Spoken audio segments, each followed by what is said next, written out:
चलिए, आज हम लोग बिल्डिंग मटेरियल के आखिरी चैप्टर की बात करेंगे, ferrous and non ferrous metal के बारे में। ठीक है, जो हम लोगों का अगला चैप्टर है वो ferrous and non ferrous metal है। ठीक है, ferrous and non ferrous metal.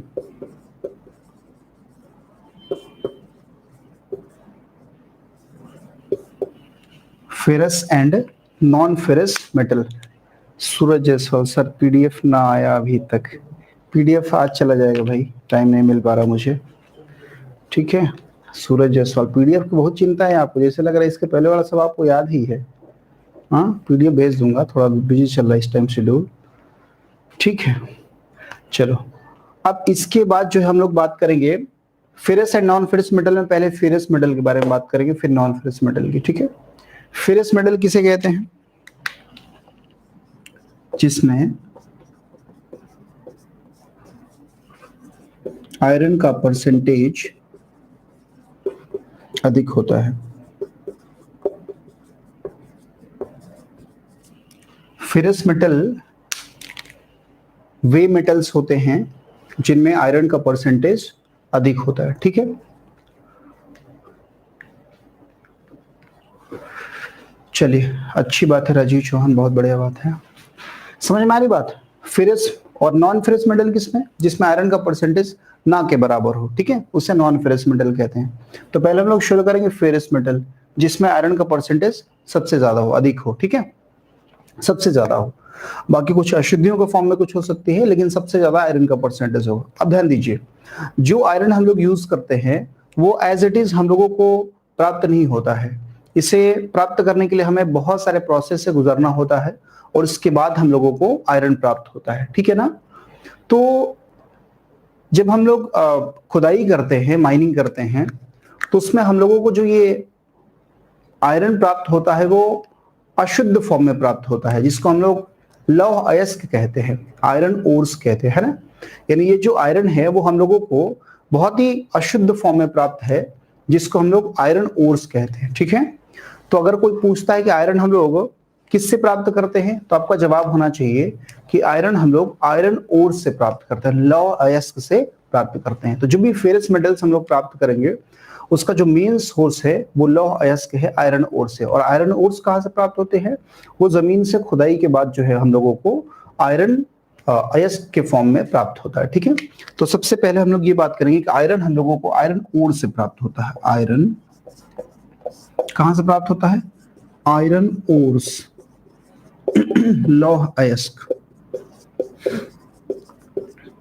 से प्राप्त होता है। ठीक है, आयरन जो है वो हम लोगों को लौह अयस्क से प्राप्त होता है। ठीक है, अब लौह अयस्क क्या है? जमीन की खुदाई करने पर जो अंदर से मटेरियल बाहर निकलता है, लोहे वाला। ठीक है भाई, अयस्क के रूप में तो भाई लोहे का भी अयस्क होता है, सोने का भी अयस्क होगा, चांदी का भी अयस्क होगा, है ना? तो हम बात लोहे की चुकी कर रहे हैं, इसलिए हम लोग लौह अयस्क की ही बात कर रहे हैं। ठीक है, अयस्क जनरली किसे कहते हैं? जो खुदाई के बाद हम लोगों को अशुद्ध फॉर्म में मिनरल प्राप्त होते हैं। ठीक है ना? यहाँ पर चूंकि बात लोहे की बात हो रही है, इसलिए हम लोग आयरन ओर्स की बात करते हैं। अब कई प्रकार के आयरन ओर्स होते हैं, बहुत सारी वेराइटी होती है आयरन ओर्स की, जिसमें लोहे का परसेंटेज वेरिएबल होता है ना? किसी में लोहे का परसेंटेज ज्यादा होता है, किसी में लोहे का परसेंटेज कम होता है। ठीक है ना? तो कुछ आयरन ओर्स की वेराइटीज के बारे में हम लोग बात करेंगे, है ना? Some varieties of iron ores, varieties of iron ores. ठीक है, फेरस मेटल क्या है ये समझ गए। आयरन जो है कहां से प्राप्त होता है भैया? आयरन ओर्स, लौह अयस्क से प्राप्त होता है। अब कितने प्रकार के लौह अयस्क होते हैं उसको जरा समझ लें हम लोग। वेराइटीज ऑफ आयरन ओर्स एक एक करके बात करेंगे। सबसे पहले हम बात करेंगे मैग्नेटाइट की। मैग्नेटाइट, ठीक है ना? सबसे पहले हम बात करेंगे मैग्नेटाइट की। मैग्नेटाइट एक ऐसा आयरन ओर है, लौह अयस्क है, जिसमें आयरन का परसेंटेज बाकी सारे आयरन ओर्स की अपेक्षा करते सबसे ज्यादा होता है। यानी मैग्नेटाइट में जो आयरन का परसेंटेज होता है वो सबसे अधिक होता है, और वो होता है इसमें आयरन जो है वो 70 to 75%। यानी अगर हम मैग्नेटाइट आयरन ओर को प्यूरिफाई करें तो उसमें सबसे ज्यादा हम लोगों को आयरन प्राप्त होगा 70 से 75% तक, ठीक है। दूसरे स्थान पर हम लोगों का आता है हेमेटाइट। दूसरे स्थान पर हम लोगों को आता है हेमेटाइट, ठीक है, Fe2O3, ठीक है। इसमें जो आयरन का परसेंटेज होता है वो थोड़ा सा कम होता है, इसे क्रम में लिखूंगा, ठीक है। आयरन का परसेंटेज थोड़ा सा कम होता है, ये होता है जनरली 60 से 65% तक, ठीक है ना, या बल्कि 65 से 70%। इसमें आयरन का परसेंटेज जो है वो 65 से 70% होता है, ठीक है। तो मैग्नेटाइट की बात हो गई, और किसकी होगी भैया, हेमेटाइट की बात होगी। अब तीसरे स्थान पर हम लोग बात करेंगे लिमोनाइट की, लिमोनाइट, ठीक है। लिमोनाइट भी एक प्रकार का आयरन ओर है, 2Fe2O3 इंटू 3H2O, ठीक है। तो अगर हम लोग इसकी बात करें तो इसमें आयरन का परसेंटेज जो होता है वो लगभग 60% के आसपास होता है, ठीक है ना। इसमें आयरन का परसेंटेज लगभग कितना परसेंट होता है, 60% होता है। अब हम लोग चौथे की बात करें, अगर लिमोनाइट के बाद एक तरफ आता है पायराइट, आयरन पायराइट, है ना, आयरन पायराइट, या इसको हम लोग आयरन सल्फाइड भी कहते हैं,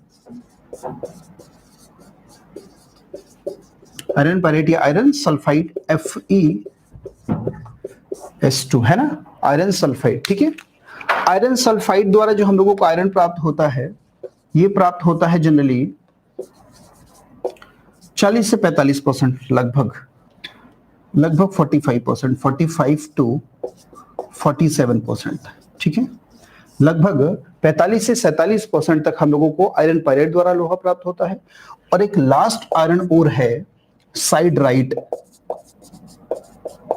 साइड राइट, FeCO3, यानी आयरन का कार्बोनेट ये होता है, और इसमें आयरन का परसेंटेज सबसे कम होता है, लगभग होता है 40%। तो इसको आप लोग याद रखिएगा, इसका एक और नाम है स्पैथिक, SPATHE, स्पैथिक, SPATHIC, spathic iron ore, ठीक है। इसका एक और नाम क्या है, स्पैथिक iron ore, spathic iron ore, ठीक है। स्पैथिक आयरन ओर एक इसका एक और नाम है, SPATHIC, spathic iron ore, spathic iron ore, ठीक है, SPATHIC, स्पैथिक आयरन ओर। तो अभी हम लोगों ने क्या पढ़ा भाई कि फेरस मेटल क्या है, फेरस मेटल कहां से प्राप्त होते हैं, आयरन ओर से। लौह अयस्क से, लौह अयस्क कहां प्राप्त होते हैं भाई, जमीन की खुदाई करने से अयस्क बाहर आते हैं, है ना, लोहे वाले। उन अयस्कों के कई सारे प्रकार है, magnetite, hematite, limonite, iron pyrite, iron sulphide, siderite, है ना, या उसको स्पैथिक आयरन ओर कहते हैं। ये कुछ आयरन ओर्स की वैरायटीज हैं जिनको शुद्धिकरण करके, जिसको पिघलाकर उसके अंदर से अशुद्धियों को बाहर निकाल कर और हमें लोहा प्राप्त होता है अलग अलग फॉर्म में, ठीक है। तो ये हमारे कुछ अयस्क हो गए, और इसके सामने ये लिखा गया है कि किस अयस्क द्वारा हमें सबसे ज्यादा लोहा प्राप्त होगा और किस में सबसे कम लोहा प्राप्त होगा, या किस में कितना प्राप्त होगा। ये बाकी लोहा प्राप्त होता है, शेष इसमें अशुद्धियां होती है। इसमें शेष अशुद्धियां होती है कौन कौन सी भाई, फास्फोरस, सल्फर, कार्बन, है ना, और मैग्नीज, सिलिका, एल्यूमिना, इस तरह की अशुद्धियां इसमें और हो सकती हैं। इसके अलावा जो आयरन प्राप्त होता है उसका परसेंटेज ये है। क्लियर हो गई बात सभी को? आयरन ओर समझ गए सारे लोग कि नहीं समझ गए, है ना, कि आयरन ओर क्या है, लौह अयस्क क्या है, ये सारे लोग समझ पाए भैया? इसको आप लोग नोट कर लीजिए। क्लियर है सभी को? अब जैसे मान लीजिए कि ये हमारा आयरन ओर है, जैसे इस तरीके का, जैसे मान लीजिए कि ये हमारा क्या है, आयरन ओर है, ठीक है। ये हमारा क्या है, आयरन ओर है, आयरन ओर लौह अयस्क है, ठीक है। कहां से प्राप्त हुआ? जमीन से खुदाई के बाद हमें ये प्राप्त हुआ आयरन ओर, ठीक है। अब हम लोग इसको जो है जब अब जो है कि हम इसको जब छोटे छोटे टुकड़ों, ध्यान सुनना, इसको जब सबसे पहले मेल्ट कराना, कुल मिला के इसको पिघलाना है, मेल्ट कराना है। मेल्ट क्यों कराना है, पहले ध्यान सुनो। इस अयस्क में कुछ अशुद्धियां इसके सरफेस पर होंगी जिसको पानी द्वारा धुल के बाहर किया जा सकता है, लेकिन बहुत सारी अशुद्धियां इसमें अंदर होंगी इसके कठोर होते समय, इसके सॉलिडिफाई होते समय कुछ अशुद्धियां इसके अंदर होंगी। कार्बन होगा, सल्फर होगा, फास्फोरस होगा, सिलिका, एल्यूमिना, है ना, ये सारी अशुद्धियां इनके अंदर भी हो सकती है। तो बाहर की अशुद्धियों को तो हम धुल के बाहर निकाल सकते हैं पानी के जेट के द्वारा, स्ट्रीम के द्वारा, लेकिन जो अंदर की अशुद्धियां हैं अगर उनको हमें बाहर निकालना है तो हमें इसको पिघलाना होगा, है ना। और जब इसको पिघलाएंगे तो लोहा चूंकि भारी होता है, उसकी स्पेसिफिक ग्रेविटी ज्यादा होती है, 7 के आसपास होती है, तो उसकी वजह से वो नीचे हो जाएगा और बाकी जो अशुद्धियां स्लैग के फॉर्म में आती हैं वो ऊपर हो जाएंगी, है ना। और उन स्लैग को हम बाहर निकाल के एक लोहा जो है वो शुद्ध फॉर्म में जो हमें प्राप्त होगा, वो बहुत शुद्ध नहीं है, अभी भी अशुद्ध ही है, लेकिन हाँ वो आयरन ओर से ज्यादा शुद्ध है, ठीक है, तो वो प्राप्त हो जाता है, उसको हम लोग पिग आयरन कहते हैं। यानी लौह अयस्क से, आयरन ओर से जो सबसे पहला हम लोगों को आयरन प्राप्त होगा वो क्या प्राप्त होगा, पिग आयरन, पिग आयरन, ठीक है भैया, पिग आयरन। तो पिग आयरन किससे प्राप्त होता है भैया, लौह अयस्क को पिघलाने से पिग आयरन प्राप्त होता है, ठीक है। लेकिन पिग आयरन ऐसा नहीं कि डायरेक्ट इसको पिघला ही देते हैं, है ना। पिग आयरन प्राप्त करने के लिए हम लोगों को 4 प्रोसेस से जनरली गुजरना होता है, ठीक है ना। पिग आयरन बनाते समय हम लोगों को कितने प्रोसेस से गुजरना होता है, 4 प्रोसेस से गुजरना होता है, ठीक है। तो पिग आयरन हम लोग समझ लेते पहले कि आयरन ओर को पिघलाने से हम लोगों को क्या प्राप्त होता है, पिग आयरन, है ना। इम्प्योर फॉर्म होता है ये भी आयरन का, ठीक है, लेकिन लौह अयस्क से प्योर फॉर्म होता है, ठीक। मिटा दे इसको। तो पहले लिख लेते हैं पिग आयरन, पिग आयरन को लिख लेते हैं पहले, ध्यान दीजिए यहाँ पे पिग आयरन, पिग आयरन लिखेंगे, लौह अयस्क, लौह अयस्क को पिघलाकर पिग आयरन प्राप्त किया जाता है, प्राप्त किया जाता है। जो लोहे का अशुद्ध फॉर्म होता है, जो लोहे का अशुद्ध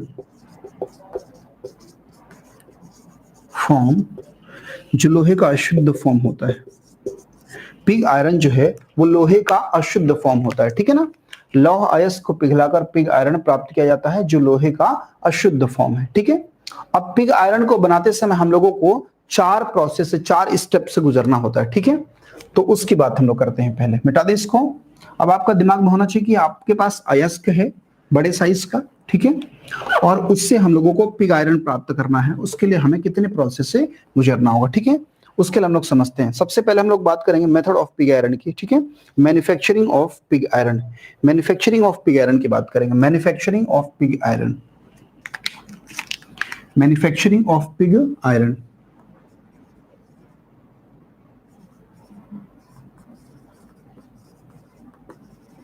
मैन्युफैक्चरिंग ऑफ पिग आयरन, ठीक है, manufacturing of pig iron. Manufacturing of pig iron में अगर हम लोग बात करें, ध्यान से सुनना, तो सबसे पहले एक टर्म आता है, वो आता है ड्रेसिंग। सबसे पहले क्या टर्म आता है, ड्रेसिंग। सबसे पहले क्या टर्म आता है, ड्रेसिंग। ध्यान सुनना, ड्रेसिंग में क्या करते हैं कि जो लौह अयस्क बड़े साइज में है, उसी लौह अयस्क को तोड़कर उसे छोटे छोटे साइज में हम लोग तोड़ लेते हैं, ठीक है। लौह अयस्क को हमें लगभग 25-25 mm साइज में क्या कर लेना है, तोड़ लेना है, और उसके सरफेस की जो अशुद्धियां हैं, क्ले, लोम इत्यादि, है ना, उसको पानी के जेट से धुल कर क्या कर देना है, बाहर निकाल देना है। अच्छा ध्यान सुनना, जब हम उसको तोड़ेंगे तो तोड़ने के कारण जो है उसके अंदर अगर कोई, एक तो छोटे छोटे साइज में प्राप्त हो जाएगा, और दूसरा तोड़ने के अंदर अगर उसमें कोई गैस इंटरप्ट होगी तो जब तोड़ देंगे तो वो गैस क्या हो जाएगी, बाहर निकल जाएगी। अगर वो गैस बाहर नहीं निकलती है और ऐसे ही हम उसको पिघलाते हैं तो पिघलाते समय खूब ढेर सारे एयर बबल्स उसके अंदर से निकलेंगे, है ना, जो कि हम नहीं चाह रहे हैं। तो तोड़ने से 2 फायदा, एक तो छोटे छोटे साइज में हमारा अयस्क हो जाएगा, और दूसरा उसके अंदर अगर कोई इंट्रैप्ड गैसेस वगैरह हैं तो वो भी क्या हो जाएंगी, बाहर निकल जाएंगे। इस पूरे प्रोसेस को हम लोग कहते हैं ड्रेसिंग। तो अगर एक लाइन में अगर हम लोग बात करें, अगर एक लाइन में हम लोग बात करें कि ड्रेसिंग क्या है, एक लाइन में अगर हम लोग बात करें कि ड्रेसिंग क्या है, तो उसको आप लोग क्या समझोगे कि ड्रेसिंग जो है वो आयरन ओर को छोटे छोटे टुकड़ों में तोड़ने का प्रोसेस है तथा उसके सरफेस की अशुद्धियों को दूर करने का प्रोसेस, एक तरीके का। ड्रेसिंग समझ पाए सारे लोग कि नहीं? तो ड्रेसिंग को सबसे पहले समझते हैं कि इस प्रोसेस में लौह अयस्क को, आयरन ओर को, इस प्रोसेस में लौह अयस्क को छोटे छोटे टुकड़ों, इस प्रोसेस में लौह अयस्क को छोटे छोटे टुकड़ों, कितने 25 mm साइज में तोड़ लेते हैं, तोड़ते हैं, ठीक है, तोड़ते हैं, ठीक है। 25 mm साइज में क्या कर लेते भैया, तोड़ लेते हैं, है ना। और क्या करते हैं, है ना, ऐसा करने से क्या होता है, ऐसा करने से क्या हो जाता है, एक तो छोटे साइज में प्राप्त हो जाता है ना, और दूसरा क्या होता है, इसके अंदर की अगर कोई गैस वगैरह होगी तो वो भी बाहर निकल जाती है। आप लोग ऐड कर लेना इसमें, ठीक है।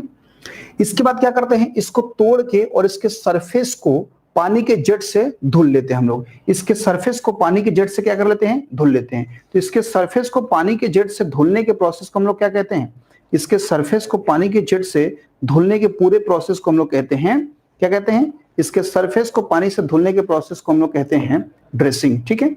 तो क्या कर लेंगे हम लोग, इस ध्यान दीजिए, इसके बाद इसके सरफेस को क्या कर लेते हैं, सरफेस को पानी की धार, जेट है ना, धार द्वारा क्या कर लेते हैं, धुल लेते हैं,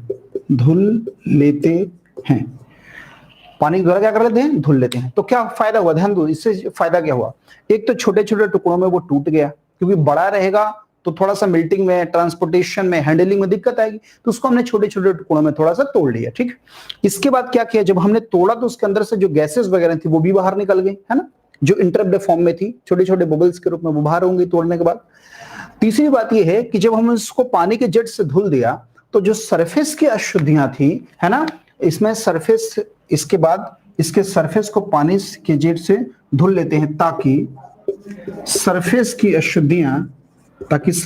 अशुद्धियां,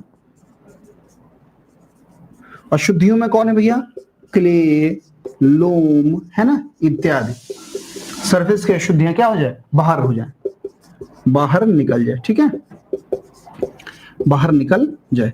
तो इसके लिए हमने क्या किया, ड्रेसिंग। तो आपको याद होना चाहिए कि पिग आयरन बनाने का सबसे पहला जो स्टेप है वो ड्रेसिंग है। और ड्रेसिंग में करते क्या है, उसे छोटे छोटे टुकड़ों में तोड़ के उसके सरफेस की अशुद्धियों को हम लोग बाहर निकालते हैं, और उसको एक तरह से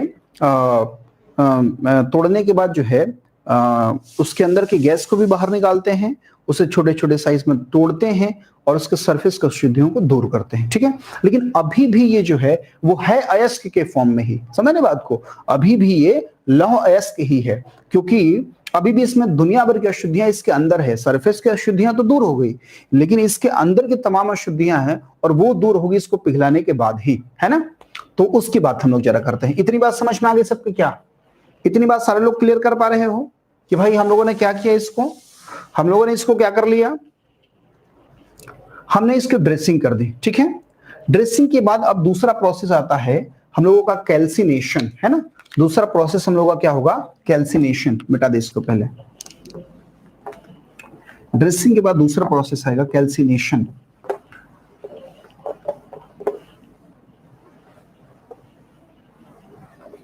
दूसरा प्रोसेस जो है वो है कैल्सिनेशन।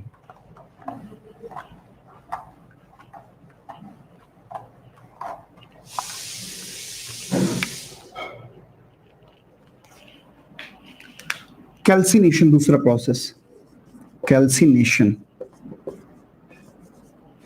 ठीक है। कैल्सिनेशन में इसमें एयर की उपस्थिति में, ड्रेसिंग के बाद की बात हो रही है, ड्रेसिंग कर दिया, उसके बाद इसको एयर की उपस्थिति में गर्म करते हैं। किसको गर्म करेंगे, जो तोड़ने के बाद प्राप्त हुआ है ना, गर्म करते हैं। काहे लिए गर्म करते हैं, एयर की उपस्थिति में गर्म करते हैं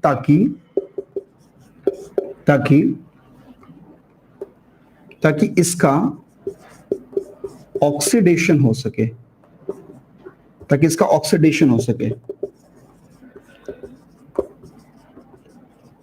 अच्छा, ऑक्सीडेशन होने से क्या फायदा होगा भाई, गर्म करेंगे तो इसका ऑक्सीडेशन होगा, ऑक्सीडेशन होने से क्या फायदा होगा, ऑक्सीडेशन होने से जैसे मान लीजिए उसमें सल्फर उपस्थित है तो भैया ऑक्सीजन से क्रिया को वो सल्फर डाइऑक्साइड में बाहर निकल जाएगा। अगर कार्बन उपस्थित है, ऑक्सीडेशन होगा तो वो कार्बन डाइऑक्साइड में बाहर निकल जाएगा। तो हमारा मकसद जो आयरन ओर में उपस्थित सल्फर, कार्बन या और तमाम जो अशुद्धियां उनको बाहर निकालना ही तो है। तो गर्म करने से कहीं ना कहीं कार्बन, सल्फर इस तरह के जो वोलेटाइल पदार्थ है वो गर्म होने के बाद क्या हो जाते हैं, बाहर निकल जाते हैं। ठीक है, तो एक फायदा तो ये हुआ, थोड़ा सा अशुद्धियां बाहर गई। दूसरा ये भी है कि भाई गर्म करेंगे तो इसके अंदर की नमी भी बाहर हो जाएगी और कार्बन डाइऑक्साइड जो है वो बाहर हो जाता है। समझ रहे बात को, भाई कार्बन है ऑक्सीजन से क्रिया का कार्बन डाइऑक्साइड के रूप में वो बाहर हो जाता है। तो इस प्रोसेस में वाटर, नमी और कार्बन डाइऑक्साइड क्या होता है, बाहर निकल जाता है। ठीक है, इस प्रोसेस में वाटर तथा CO2 बाहर निकल जाता है। इस प्रोसेस से वाटर तथा CO2 क्या हो जाता है, बाहर निकल जाता है। समझ में आ रही बात? तो इतनी बात समझ में आ गई है। तो कैल्सिनेशन हो गया। ठीक है, तो पहला क्या हो गया हम लोगों का, पहला हो गया हम लोगों का ड्रेसिंग, है ना। दूसरा हो गया कैल्सिनेशन, और जो हम लोगों का तीसरा स्टेप है वो रोस्टिंग है ना। तीसरा स्टेप हम लोगों का है रोस्टिंग। रोस्टिंग में हम लोग क्या करते हैं कि आयरन ओर को थोड़ा सा और गर्म करके सुखाते हैं। ठीक है ना, और सुखाते हैं, और ऐसा करने से इसके जो वोलेटाइल पार्ट्स होते हैं, स्पेशली सल्फर की यहां बात हो रही है, वो बाहर निकल जाता है हीट के द्वारा। ठीक है ना, इस तरीके से जो है रोस्टिंग में हम लोगों का मकसद जो है उसके अंदर उपस्थित सल्फर को बाहर निकालना है। तो तीसरा जो है वो रोस्टिंग है, ठीक है। तीसरा जो प्रोसेस हम लोगों का वो क्या है, रोस्टिंग। ध्यान दीजिए, इस प्रोसेस में इसे गर्म, हॉट तथा वेरी ड्राई करते हैं। हॉट एंड वेरी ड्राई, और गर्म करते हैं काहे लिए करते हैं भैया, ताकि इसके अंदर से वोलेटाइल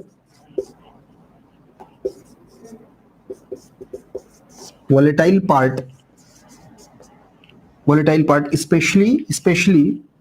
स्पेशली सल्फर की बात हो रही है,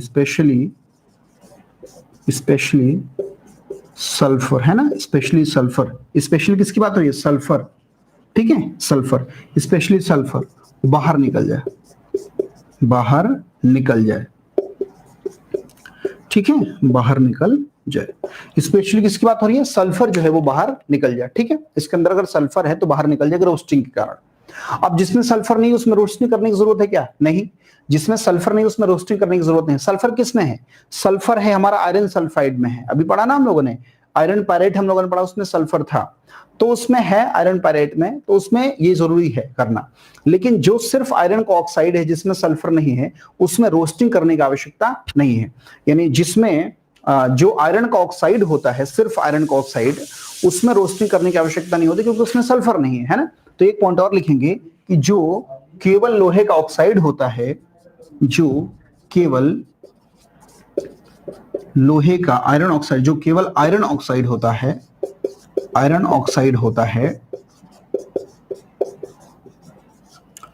तो उसे, जो केवल आयरन ऑक्साइड होता है उसे रोस्टिंग करने की आवश्यकता नहीं है। उसे रोस्टिंग करने की आवश्यकता नहीं है। उसे रोस्टिंग करने, है ना, उसे रोस्टिंग करने की आवश्यकता, उसे रोस्टिंग करने की आवश्यकता नहीं है। उसे रोस्टिंग करने की आवश्यकता नहीं है। तो इतनी बात समझ में आ गई, उसे रोस्टिंग करने की आवश्यकता नहीं है। तो कुल मिला के एक हम लोगों ने कैल्सिनेशन पढ़ा, दूसरा रोस्टिंग पढ़ा, और तीसरा क्या पढ़ा हम लोगों ने, तीसरा नहीं, एक पहले तो ड्रेसिंग पढ़ा, फिर कैल्सिनेशन पढ़ा, फिर रोस्टिंग पढ़ा, है ना। और एक लास्ट जो है वो है स्मेल्टिंग, है ना। अभी तक क्या कर चुके हम लोग, अभी तक उसके सरफेस के अशुद्धियों को दूर कर चुके हैं, है ना। कुछ हद तक थोड़ा बहुत कार्बन भी बाहर निकल गया है, रोस्टिंग के दौरान सल्फर भी बाहर निकल गया है ना। यानी इस पार्ट तक काफी हद तक कुछ ना कुछ अशुद्धियां हमारी बाहर निकल गई है, लेकिन अभी भी बहुत सारी अशुद्धियां आयरन में है। उसके लिए हमें उस आयरन को पिघलाना पड़ेगा। तो अब गर्म करने से काम नहीं चलेगा, पहले हमने उसको धुला फिर उसको गर्म किया, अब गर्म करने के बाद अब हम उसको पिघलाएंगे। गर्म करने से काम नहीं चलेगा। रोस्टिंग का मतलब गर्म, जैसे नहीं कहते रोस्टेड चिकन है, रोस्टेड ये है, रोस्टेड वो है ना। तो यहाँ रोस्टेड का सेंस या कैल्सिनेशन का सेंस, कैल्सिनेशन का सेंस भी वही है कि जो ऑक्सीडेशन इसका हो जाए, कार्बन के साथ कार्बन ऑक्सीडाइज होकर CO2 के फॉर्म में बाहर निकलने लगे, तो वहां पर कैल्सिनेशन का सेंस है, जहां पर CO2 बाहर निकल रहा है। लाइम में भी यही हम लोगों ने पढ़ा था कि CO3 था भैया, उसको गर्म करा तो CO2 रिलीज हो रहा था, है ना। यहाँ पे भी CO2 रिलीज हो रहा है, इसलिए उसको कैल्सिनेशन कह दिया। रोस्टिंग में क्या हो रहा है, सल्फर बाहर निकल रहा है, ठीक है। तो इस तरीके से अभी तक कुछ अशुद्धियां हमारी बाहर निकली है। लास्ट का एक प्रोसेस और बच गया जिसको हम लोग स्मेल्टिंग कहते हैं, जिसका सीधा सेंस मेल्टिंग से है, ठीक है। स्मेल्टिंग, स्मेल्टिंग अगला जो हम लोग होगा वो क्या होगा, स्मेल्टिंग, ठीक है। तो चलिए हम लोग बात करते हैं स्मेल्टिंग की। स्मेल्टिंग, स्मेल्टिंग में हम लोग क्या करते हैं कि आयरन ओर को, कौन से आयरन ओर को, आयरन ओर यानी जिसका ट्रीटमेंट अभी तक हम लोग कर चुके हैं तीनों प्रोसेस के बाद। पहले उसका ड्रेसिंग किया, फिर हमने कैल्सिनेशन किया, फिर रोस्टिंग किया, अब जो प्राप्त हुआ उसको हम पिघलाएंगे, ठीक है। तो अगला जो हम लोगों का है चौथा प्रोसेस का चौथा स्टेप, वो स्मेल्टिंग है, MELTING, ठीक है। वो कौन सा है, स्मेल्टिंग। ध्यान सुनना, वो प्रोसेस हम लोगों का कौन सा है, स्मेल्टिंग है, ठीक है। अब स्मेल्टिंग की हम लोग बात करते हैं, ध्यान दीजिए। स्मेल्टिंग में हम लोग बात करेंगे, स्मेल्टिंग में हम लोग बात करें, ध्यान सुनना, स्मेल्टिंग कौन सा प्रोसेस है, ठीक है। स्मेल्टिंग जो है, स्मेल्टिंग में किसमें, कैल्सिनेशन तथा रोस्टिंग के बाद, है ना, कैल्सिनेशन तथा रोस्टिंग के बाद आयरन ओर को पिघलाते हैं ब्लास्ट फर्नेस में, है ना। एक भट्टी है ब्लास्ट फर्नेस, उसमें हम लोग इसको पिघलाते हैं लगभग 1200 डिग्री सेंटीग्रेड पे, ठीक है ना। इस स्मेल्टिंग में क्या करते हैं कि लगभग 1200 डिग्री सेंटीग्रेड पे इसको क्या करते हैं, पिघलाते हैं ब्लास्ट फर्नेस में, ठीक है। तो जब हम इसको पिघलाते हैं तो पिघलने के बाद ये लोहा एक जगह इकट्ठा हो जाता है और सरफेस पर स्लैग तैरने लगता है ना। उस स्लैग को, धातुमल को, उस धातुमल में जनरली लाइम होता है, एल्यूमिना होता है, सिलिका होता है, मैग्नीज होता है, जिप्सम होता है ना। ये सारी अशुद्धियां उसमें होती हैं और उनको हम लोग क्या करते हैं, बाहर निकाल लेते हैं।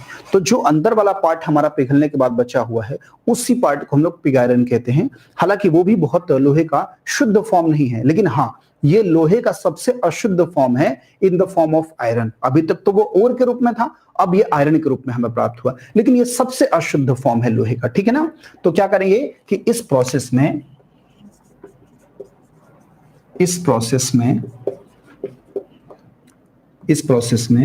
है ना, किसके बाद, कैल्सिनेशन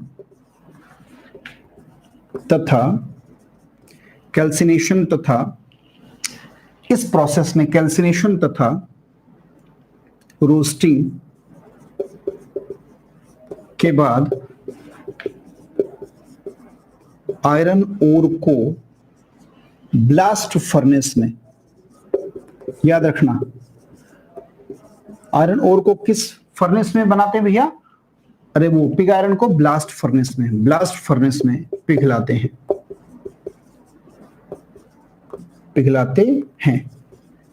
जिससे पिघलाते हैं तो क्या होता है,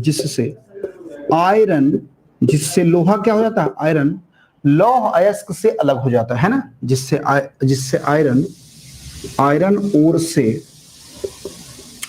अलग हो जाता है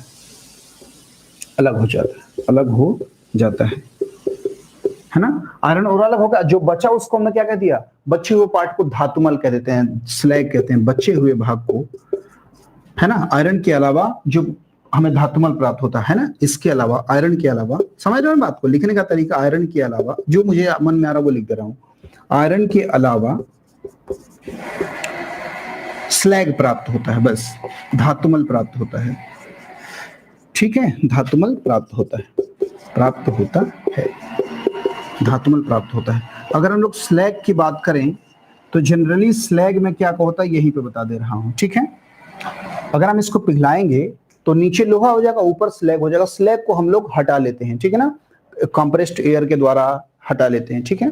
और उसको अगर हम लोग छोटे छोटे टुकड़ों में ठंडा करें तो वो भी चूंकि लोहे से प्राप्त हुआ, वो भी पर्याप्त बाइंडिंग मटेरियल लगता है और एक साथ जुड़कर और एक पत्थर जैसा रूप ले लेता है, ठीक है। जिस पत्थर का यूज हम लोग रोड मेटल के भी रूप में यूज कर सकते हैं, उसको हम लोग एग्रीगेट के रूप में भी इस्तेमाल कर सकते हैं लाइट वेटेड कंक्रीट बनाने में, या उसका हम लोग यूज पोर्टलैंड स्लैग सीमेंट बनाने में भी करते हैं, आपको याद होगा, क्लिंकर के साथ पीस कर, ठीक है। तो ये स्लैग का यूज है। कॉम्पोजिशन जरा स्लैग की पड़ती है कि स्लैग में कौन कौन सी चीजें होती है, ठीक है ना।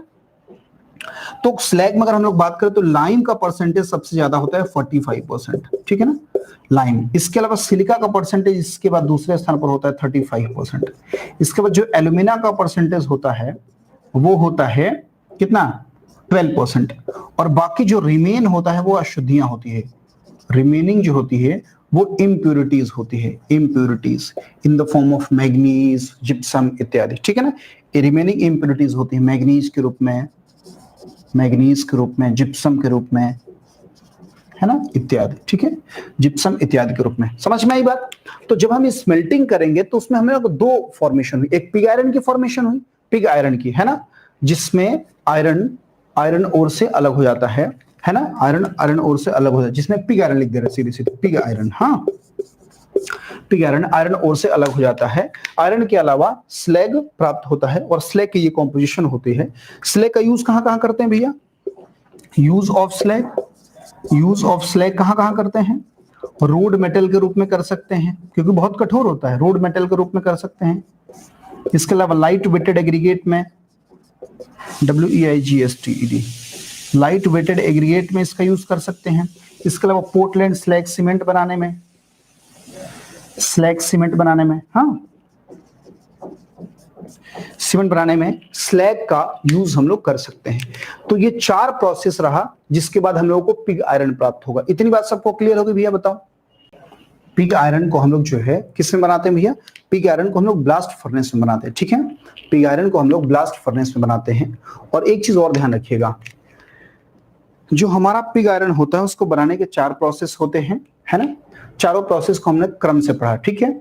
अब पिग आयरन में जो ब्लास्ट फर्नेस है उसकी वर्किंग प्रिंसिपल भी होती है, ठीक है। पिग आयरन का डायग्राम है, सॉरी, ब्लास्ट फर्नेस का डायग्राम है, उसके अलग अलग पार्ट्स है, उसमें ये बताया जाता है कि भाई किस तरीके से ये वर्क करता है। तो उसकी वर्किंग प्रिंसिपल हम लोग नहीं पढ़ेंगे, फिर कभी अगर टाइम मिलेगा तो उसको हम लोग पढ़ेंगे जरूर, ठीक है। तो ब्लास्ट फर्नेस का वर्किंग प्रिंसिपल हम लोग नहीं पढ़ रहे हैं, ये ध्यान रहे आपको, ठीक है। इसके अलावा जो है अब हम लोग बात करेंगे जरा कि ब्लास्ट फर्नेस की जो प्रॉपर्टीज होती हैं वो, सॉरी, पिग आयरन की जो प्रॉपर्टीज होती हैं वो कौन कौन सी प्रॉपर्टीज होती हैं, प्रॉपर्टीज ऑफ पिग आयरन, ठीक है। Pig iron, properties of pig iron, properties of pig iron, ठीक है। पिग आयरन की प्रॉपर्टीज समझिए। पहले तो यह लोहे का सबसे अशुद्ध फॉर्म है, यह लोहे का सबसे अशुद्ध फॉर्म है, यह लोहे का सबसे अशुद्ध फॉर्म है, ठीक है। पिग आयरन जो है यह लोहे का सबसे अशुद्ध फॉर्म है, ठीक। दूसरा जो है ध्यान दीजिए, यह लोहे का सबसे अशुद्ध फॉर्म है। दूसरा देखिए, इसमें कार्बन का परसेंटेज, इसमें कार्बन का परसेंटेज 3 से 4% होता है, 3 से 4% होता है, ठीक है ना, 4% होता है। यह लोहे का सबसे अशुद्ध फॉर्म है, इसमें कार्बन का परसेंटेज 3 से 4% होता है। क्लियर है इतनी बात भैया। अब इसके बाद देखिए, इसमें कार्बन का परसेंटेज ज्यादा होने की वजह से यह ब्रिटिल होता है लेकिन कठोर होता है, यह ब्रिटिल और हार्ड होता है ना, यह ब्रिटिल और क्या होता है, हार्ड होता है, भंगुर होता है और हार्ड होता है, कार्बन का परसेंटेज ज्यादा होने की वजह से, ठीक है। अच्छा, जब कार्बन का परसेंटेज ज्यादा तो डक्टिलिटी कम होगी, है ना, डक्टिलिटी कम होती है, डक्टिलिटी कम होती है, ठीक है। और मेलेबिलिटी भी कम होती है, मेलेबिलिटी कम होती है। अशुद्धियां इसमें ज्यादा है ना, कार्बन का परसेंटेज ज्यादा है, इसमें जंग लगने की संभावना इसलिए क्या होती है, कम होती है। इसमें रस्टिंग नहीं होती, RUST, जंग नहीं लगता, इसमें रस्टिंग नहीं होती, इसमें रस्टिंग नहीं होती है। इसका फ्यूजन पॉइंट 1200 डिग्री सेंटीग्रेड है, यानी 1200 डिग्री सेंटीग्रेड पे ये पिघल जाता है। इसका फ्यूजन पॉइंट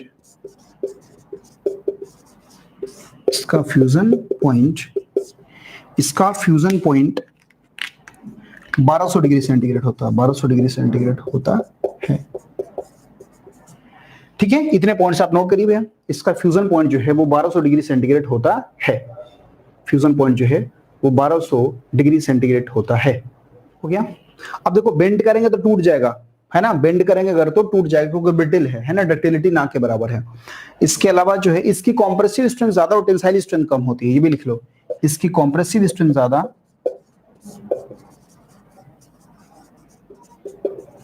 इसकी कॉम्प्रेसिव स्ट्रेंथ अधिक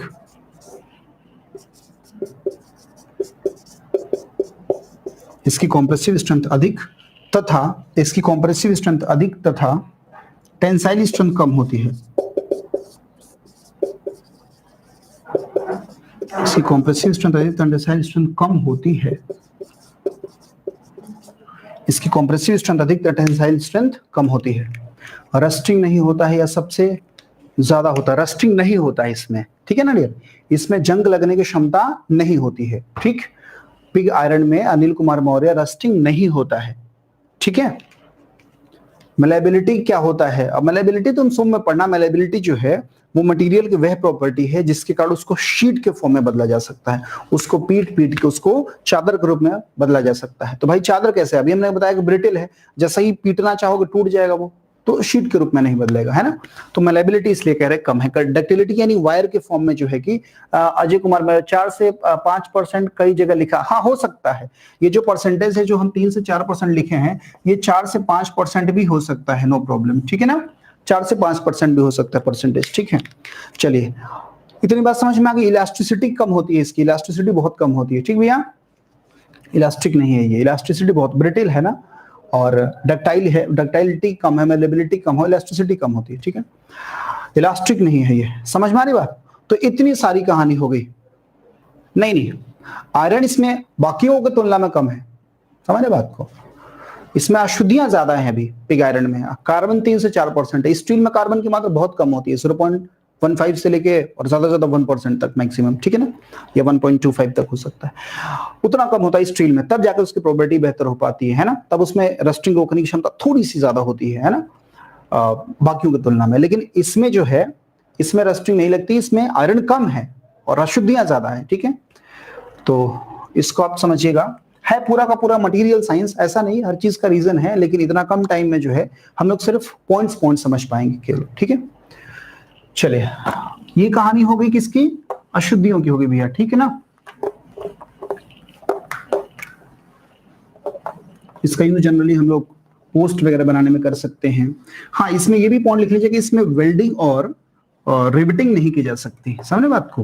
भाई ब्रिटेल है इसलिए लोड सह नहीं सकता, है ना, और डक्टिलिटी वगैरह बहुत कम है, ठीक है, इसलिए इसमें जो है रिवेटिंग वगैरह नहीं कर सकते हम लोग, ठीक भैया।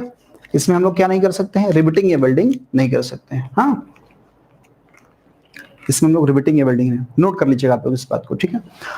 अब पिग आयरन की प्रॉपर्टी पढ़िए हम लोग टाइप्स ऑफ पिग आयरन पढ़ेंगे, है ना। Types of pig iron, pig iron के कितने प्रकार है ना, क्लासिफिकेशन। तो टाइप्स ऑफ पिग आयरन में जरा बात करेंगे। Types of pig iron, types of pig iron, ठीक है। पहला हम लोगों का है iron Bessemer pig, BESSEMER, Bessemer pig. Bessemer pig पहला जो हम लोगों का है pig, Bessemer pig. Bessemer pig लिखने के बाद आप 4-5 लाइन छोड़ दीजिएगा, ठीक है। इसकी मैं आपको नोट्स भेजूंगा, उस वहां से आप लोग लिखिएगा बेसेमर पिग को, ठीक है। चलिए अब बेसेमर पिग पहला है, बेसेमर पिग। दूसरा ग्रे पिग, ग्रे पिग, दूसरा पिग है हमारा ग्रे पिग। इसको हम लोग फाउंड्री पिग भी कहते हैं, फाउंड्री पिग, ठीक है। ग्रे पिग या फाउंड्री पिग, या कहेंगे इसको सॉफ्ट पिग भी कहते हैं, सॉफ्ट पिग, सॉफ्ट पिग, ठीक है। तीसरा जो हम लोगों का पिग है, इसमें भी जगह छोड़ दीजिएगा। तीसरा जो पिग हम लोगों का है वो है व्हाइट पिग या व्हाइट पिग, व्हाइट पिग, ठीक है, व्हाइट पिग या व्हाइट पिग को हम लोग फोर्ज पिग भी कहते हैं, FORGE, forge pig, forge pig भी कहते हैं, ठीक है, फोर्ज पिग। तो पहला हो गया, दूसरा हो गया, तीसरा हो गया, और चौथा लास्ट जो है वो मॉटेल्ड पिग, MOTTLED, मॉटेल्ड पिग, ठीक है, मॉटेल्ड पिग। इतनी बात समझ में आ गई। तो 4 पिग हम लोगों ने पढ़ा, पिग के 4 प्रकार, एक बेसेमर पिग, दूसरा ग्रे पिग या फाउंड्री पिग या सॉफ्ट पिग, तीसरा व्हाइट पिग या फोर्ज पिग, और चौथा जो है वो मॉटेल्ड पिग है, ठीक है ना। इसकी नोट्स मैं आपको भेज दूंगा, उसको आप लोग पढ़ लीजिएगा, ठीक है ना। इसकी सारी विशेषता हम लोग वहां पे नोट कर लेंगे, ठीक है। तो टाइप्स ऑफ पिग की कहानी खत्म हो गई और पिग आयरन की प्रॉपर्टी खत्म हो गई, पिग आयरन कुल मिलाकर खत्म हो गया, ठीक है। अब हम लोग बात करेंगे कास्ट आयरन की, ध्यान दीजिए। ये 3-4 लाइन की जगह आप लोग छोड़ दीजिएगा, ठीक है, सब में मैं भेजूंगा, उस वहां से आप लोग लिख लीजिएगा, ठीक है। कोई दिक्कत तो नहीं है ना इसमें किसी को। आगे चलते हैं, बात करेंगे कास्ट आयरन की। चलिए अब हम लोग बात करेंगे कास्ट आयरन की। कास्ट आयरन, ध्यान दीजिए, कास्ट आयरन की बात करेंगे। कास्ट आयरन या पिग आयरन हमारा थोड़ा अशुद्ध फॉर्म है, इसमें कार्बन की मात्रा ज्यादा है, तमाम अशुद्धियां ज्यादा है ना। इसको फिर से दोबारा से हम पिघलाएंगे, रीमेल्टिंग करेंगे इसकी, ठीक, क्या करेंगे, इसको दोबारा से हम लोग पिघलाएंगे इसको, ठीक भैया। और दोबारा से पिघलाने के बाद कुछ अशुद्धियां फिर से बाहर निकलेंगी, तो उसके बाद जो लोहा हमारा प्राप्त होगा उसको हम लोग कहते हैं कास्ट आयरन, ठीक। तो पिग आयरन के बाद पहले आयरन ओर से कौन प्राप्त हुआ, पिग आयरन से कौन प्राप्त होगा, कास्ट आयरन, ठीक है ना। तो क्या लिखेंगे कि पिग आयरन को पिघलाने के बाद क्या प्राप्त होता है, कास्ट आयरन प्राप्त होता है। पिग आयरन को कोक और लाइम के द्वारा पिघलाने के बाद कास्ट आयरन प्राप्त होता है। पिग आयरन को जब हम रीमेल्टिंग करते हैं with the help of Coke and lime, तो हमें कास्ट आयरन प्राप्त होता है। लिखते हैं यहां पे, है ना, लिखिए कि पिग आयरन को कोक तथा लाइम स्टोन, मतलब एक तरह से कोयला और लाइम स्टोन, ठीक है ना, एक तरह से समझा जाए तो पिग आयरन को कोक तथा लाइम स्टोन की मदद से या के द्वारा रीमेल्टिंग करके, रीमेल्टिंग मतलब दोबारा पिघला करके, रीमेल्टिंग करके पिग आयरन को कोक तथा लाइम के द्वारा रीमेल्टिंग करके दोबारा पिघला करके कास्ट आयरन प्राप्त किया जाता है,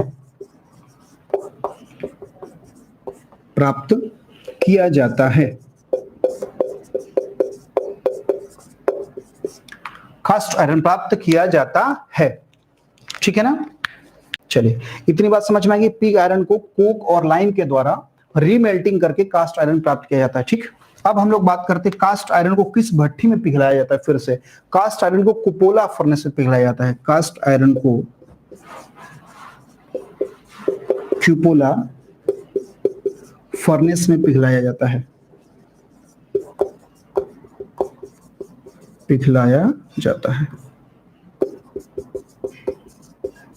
क्यूपोला फर्नेस में पिघलाया जाता है। कास्ट आयरन को किस में पिघलाया जाता है, क्यूपोला फर्नेस में पिघलाया जाता है, ठीक है।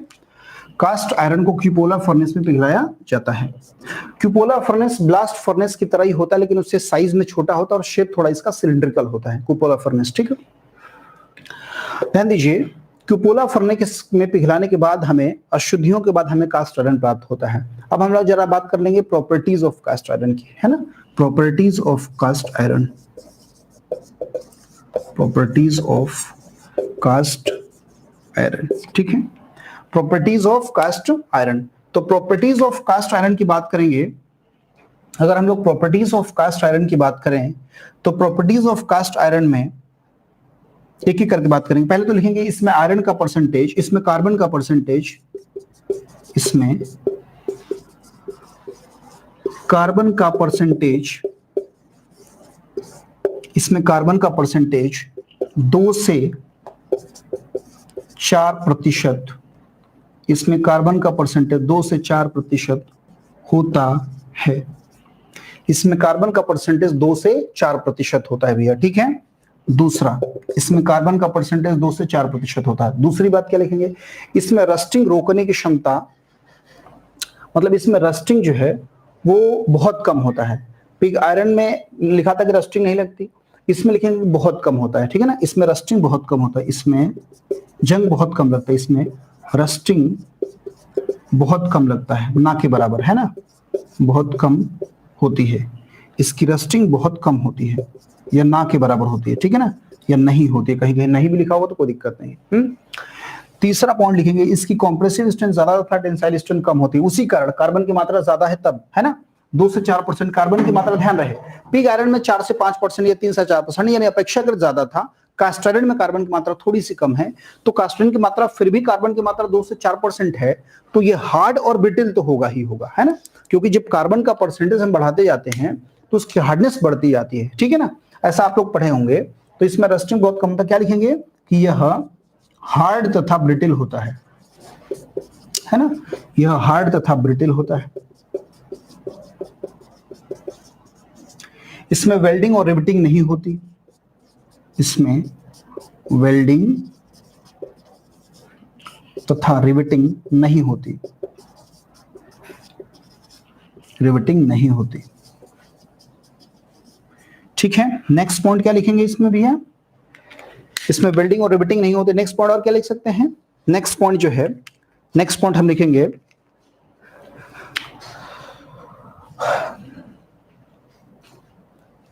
इसकी कॉम्प्रेसिव स्ट्रेंथ,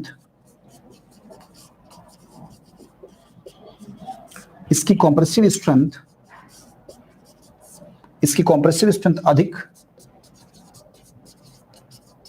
तथा टेंसाइल स्ट्रेंथ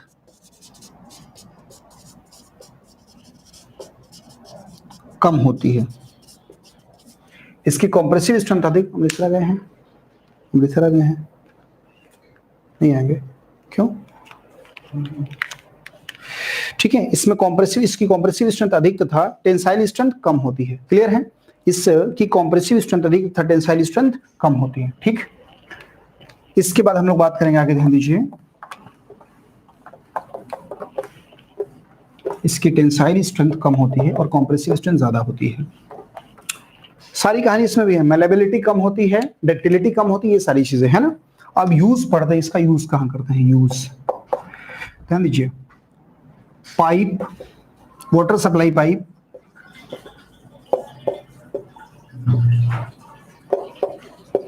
पाइप बनाने में भी करते हैं, सीवर पाइप बनाने में भी करते हैं, है ना, सिस्टर्न बनाने में भी करते हैं, इसके अलावा बाथरूम फिटिंग्स में करते हैं, बाथरूम फिटिंग्स, बाथरूम से रिलेटेड है ना, बाथरूम फिटिंग्स वगैरह में इसका यूज करते हैं। इसके अलावा जो इसका यूज हम लोग करते हैं वो मैन होल के कवर बनाने में करते हैं, मैन होल कवर, कवर बनाने में, ठीक है। इसके अलावा हम लोग इसका यूज कहां कर सकते हैं, इसके अलावा हम लोग इसको डोर ब्रैकेट्स बनाने में करते हैं, ब्रैकेट्स कब्जा वगैरह बनाने में, हाँ डोर ब्रैकेट्स बनाने में करते हैं, इसका यूज डोर ब्रैकेट्स बनाने में, पोस्ट वगैरह बनाने में इसका यूज कर सकते हैं, है ना। तो इतने जगह पर इसका यूज होता है, किसका, पार्ट्स ऑफ व्हीकल्स, गाड़ियों के पार्ट्स वगैरह बनाने में इसका यूज करते हैं। तो कास्ट आयरन का इन सारी चीजों में हम लोग यूज कर सकते हैं, ठीक भैया।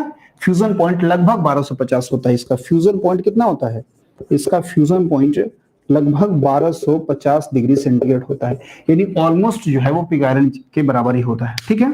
सिस्टर्न क्या होता है, सिस्टर्न जो फ्लश आउट के लिए पहले लगाते थे हम लोग, वो सिस्टर्न होता है डियर, ठीक है। चलिए, तो इतनी बात समझ में आ गई है, क्लियर है सभी को।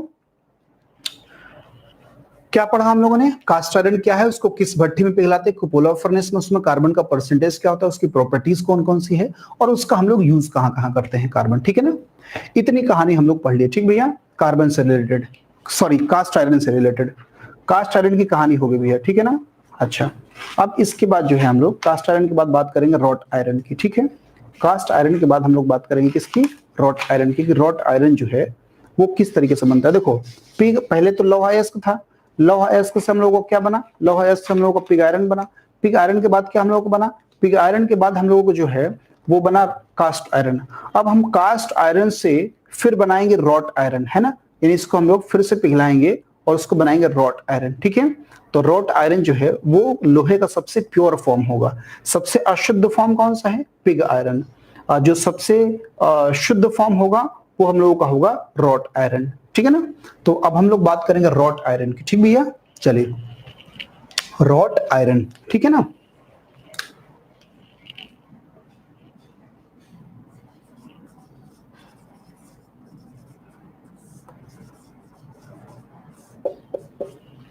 यह लोहे का सबसे शुद्ध फॉर्म है, और पिग आयरन क्या है, लोहे का सबसे अशुद्ध फॉर्म है। यह लोहे का सबसे शुद्ध रूप है। रॉट आयरन लोहे का सबसे शुद्ध रूप है, ठीक है ना। दूसरा क्या है, इसमें इसमें कार्बन का परसेंटेज सबसे कम होता है। इसमें कार्बन का परसेंटेज, इसमें कार्बन का परसेंटेज 0.15% तक होता है। बहुत कम हो गया है ना, 0.5% तक होता है। और ध्यान दीजिए, पिग आयरन और कास्ट आयरन इन सबको पिघलाने के बाद ही हम लोगों को क्या प्राप्त होता है, रॉट आयरन प्राप्त होता है ना। यानी रॉट आयरन जो है वो पिग आयरन से प्राप्त होगा या कास्ट आयरन से प्राप्त हो सकता है, ठीक है। उसको दोबारा से पिघलाने पर पिग आयरन। तो पिग आयरन को भी बनाने के 4 प्रोसेस है, ठीक है। अब देखिए, ये रॉट आयरन में यह लोहे का सबसे शुद्ध फॉर्म है। इसमें कार्बन का परसेंटेज 0.15% तक होता है ना। रॉट आयरन को निम्नलिखित स्टेप में बनाते हैं हम लोग, है ना। रॉट आयरन को निम्नलिखित स्टेप में बनाते हैं।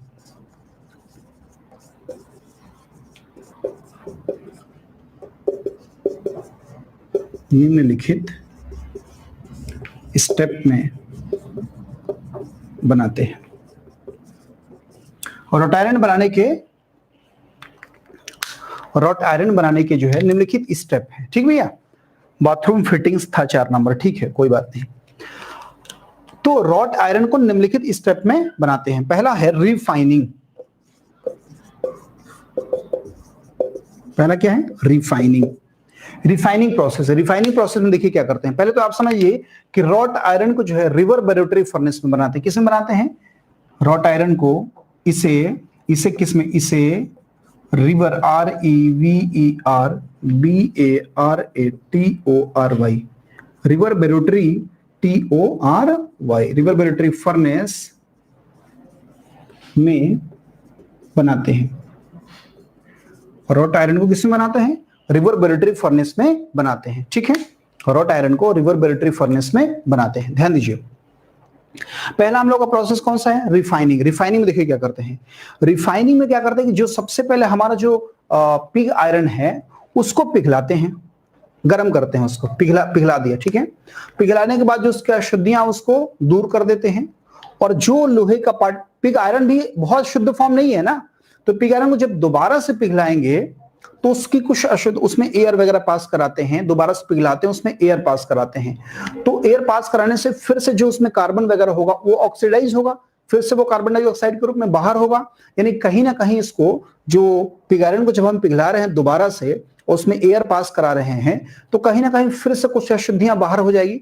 और उसके बाद जो पिघला हुआ फॉर्म हमारा मिलेगा उसको हम लोग कहते हैं रिफाइंड पिग, है ना, रिफाइंड पिग। यानी एक तरीके से कहा जाए तो इस प्रोसेस में हम लोग पिग आयरन की रिफाइनिंग करते हैं। इस प्रोसेस में पिग आयरन को पिघलाकर उसके अंदर से एयर पास कराते हैं ताकि उसके अंदर की अशुद्धियां और बाहर निकल जाए। इस तरह से जो हमें प्राप्त होता है आयरन, उसको हम लोग रिफाइंड पिग आयरन कहते हैं, ठीक है। तो सबसे पहला काम तो ये होगा कि पिग आयरन को पिघलाना है, रिफाइनिंग करनी है उसकी, ठीक है। ध्यान दीजिए, रिवर्बरेटरी फर्नेस, ठीक है ना, या हाँ ठीक है, या puddling furnace, PUDDLING, puddling furnace, ठीक है। तो रिफाइनिंग देखिएगा कि इसमें पिग आयरन को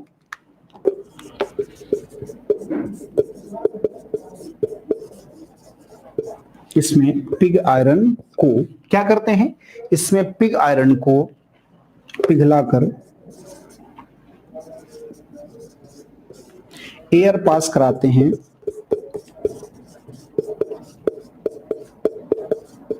एयर पास कराएंगे तो क्या होगा, ऑक्सीडाइज होगा वो, ठीक है ना। एयर पास कराते हैं। इस प्रकार प्राप्त आयरन को इस प्रकार प्राप्त आयरन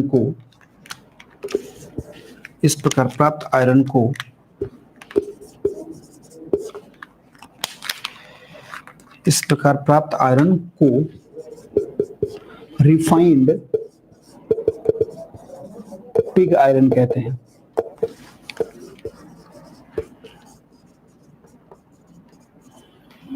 ठीक है, तो पहला हमारा प्रोसेस क्या हुआ, रिफाइनिंग, रिफाइन कर दिया। अब जो रिफाइंड पिग आयरन प्राप्त हुआ उसको चलेंगे रिवर्बरेटरी फर्नेस में पिघलाएंगे। ठीक है, उसको हम लोग कहते हैं पडलिंग, PUDDLING, पडलिंग, है ना। रिफाइंड पिग आयरन को किसमें, रिवर्बरेटरी फर्नेस या पडलिंग फर्नेस में पिघलाते हैं। रिफाइंड पिग आयरन को पडलिंग फर्नेस में, रिफाइंड पिग आयरन को पडलिंग फर्नेस में, रिफाइंड पिग आयरन को पडलिंग फर्नेस में, पडलिंग फर्नेस एक प्रकार का फर्नेस होता है इस तरीके का, ठीक है ना, इस तरीके का एक तरह का फर्नेस है, समझ लो इससे, ऐसे इस तरीके का एक फर्नेस होता है, ठीक है ना, इस तरीके का ये कंबशन चैम्बर होता है, ठीक है ना। यहाँ पर जो है कि पिघलाते हैं हम लोग, यहाँ पर दहन, यहाँ पर ईंधन जलाते हैं, इधर चिमनी लगी होती है, ये टेम्परेचर बढ़ने की वजह से यहाँ पर मेल्टिंग होती है, इसके चारों तरफ पानी होता है ठंडा करने के लिए। तो ये एक डायग्राम होता है पडलिंग फर्नेस का।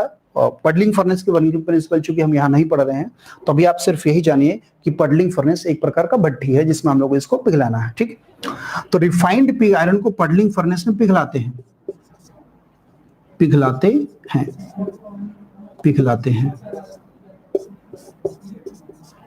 तथा इसके द्वारा प्राप्त बॉल को आयरन, मतलब इसके द्वारा प्राप्त छोटे छोटे बॉल्स हम लोग को प्राप्त होते हैं जिसको हम लोग पडलिंग बॉल्स कहते हैं, है ना।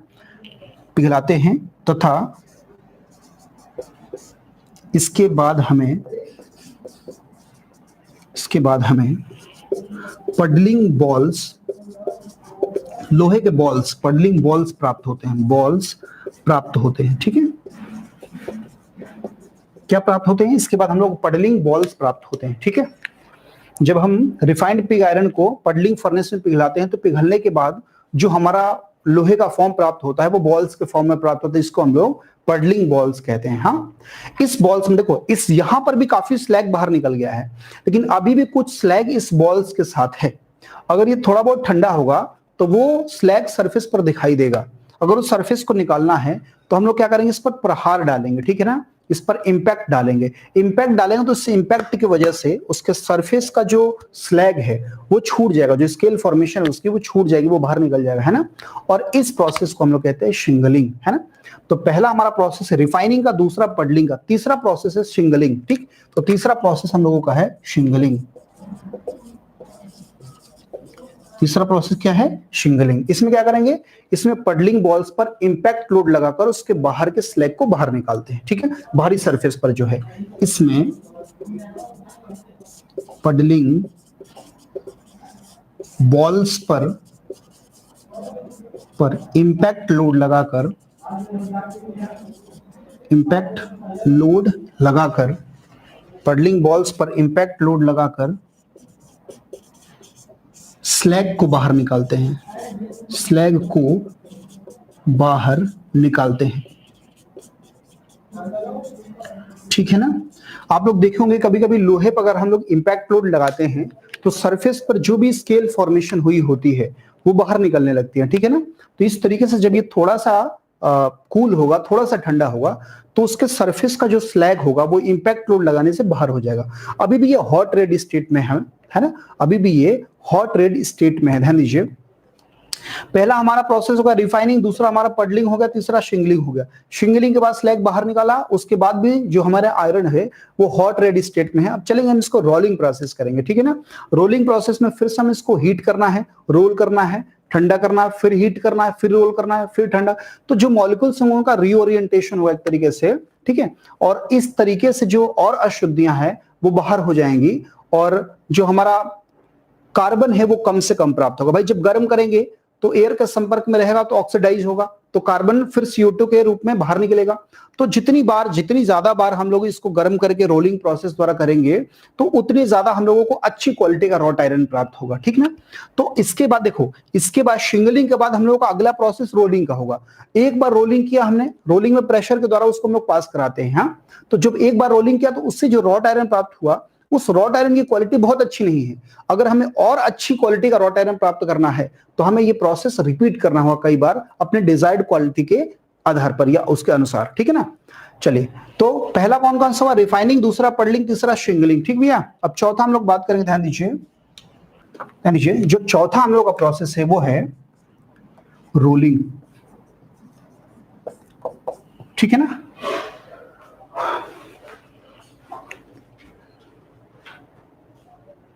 देखो, जो शिंगलिंग कर लिया हम लोग, शिंगलिंग के बाद जो सरफेस का जो स्लैग वगैरह बाहर निकल गया, उसके बाद जो लोहे वाला पार्ट बचा उसको हम लोग ब्लूम कहते हैं, BLOOM, ठीक है। यानी एक तरह से अगर कहें तो शिंगलिंग के बाद जो हमारा लोहे का फॉर्म प्राप्त हुआ तो उसको हम लोग ब्लूम कहेंगे। और फाइनली हमें ब्लूम की रोलिंग करनी है, और ब्लूम को जब हम लोग रोल करते हैं हाई प्रेशर पर, वो थोड़ा सा अभी सेमी प्लास्टिक फॉर्म में एक तरीके से, उसको जो हम लोग प्रेशर पर रोल करते हैं तो वो बार्स के फॉर्म में बन जाता है हमारा, है ना। उसकी एक निश्चित डायमेंशन होती है, उस डायमेंशन के रूप में हम लोगों को वो प्राप्त होता है, जिसको हम लोग बार बार गर्म करके प्रेशर के साथ उसको पास कराते हैं तो बढ़िया क्वालिटी का रॉट आयरन प्राप्त होता जाता है, ठीक है। तो यहां पर लिखेंगे हम लोग ब्लूम की बात करेंगे, है ना। पहले एक पॉइंट लिख ले यहाँ पे, शिंगलिंग के बाद स्लैग बाहर निकलने के बाद, स्लैग के बाहर निकलने के बाद प्राप्त आयरन को ब्लूम कह रहे, BLOOM, ब्लूम कहते हैं, ठीक है। ब्लूम शब्द याद रखेंगे। अब इस ब्लूम का क्या करना है? रोलिंग भैया, ठीक है ना। आगे क्या करेंगे? ब्लूम को रोलिंग में क्या करेंगे? ब्लूम को हाई प्रेशर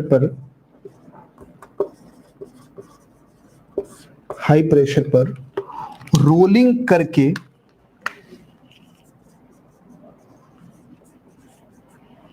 इसे बार के फॉर्म में, बार के रूप में प्राप्त कर लेते हैं, इसे बार के रूप में प्राप्त कर लेते हैं, ठीक भैया। इसके द्वारा प्राप्त रॉट आयरन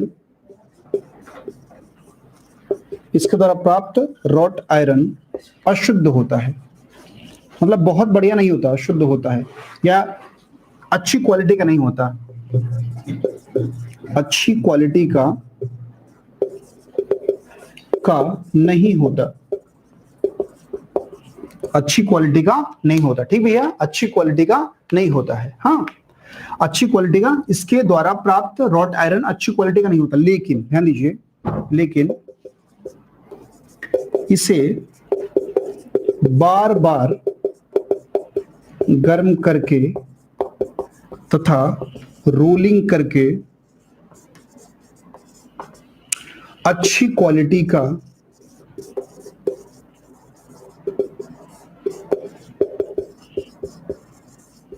रॉट आयरन प्राप्त किया जा सकता है।